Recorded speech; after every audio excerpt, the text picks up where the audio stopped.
Hello everyone and welcome back. Today we're gonna see how to activate outgoing calls. If you want to block incoming or outgoing calls on your Android phone, just follow these simple steps, which is also called call barring. Firstly, open the phone app on your phone, then tap the three dots menu in the top right corner, then select Settings. Scroll down, then tap Supplementary Services, then tap on Call Barring, and then choose Voice Calls.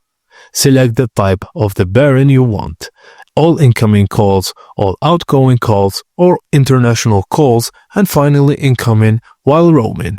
If prompt, enter the call barring password. The default password is usually 4 zeros or 1234. Just tap OK to enable and confirm. And your call barring settings are now activated.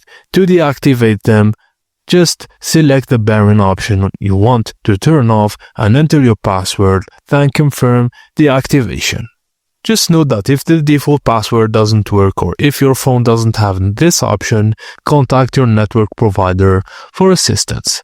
And that's it, guys. Thank you for watching, and please don't forget to like and subscribe for more.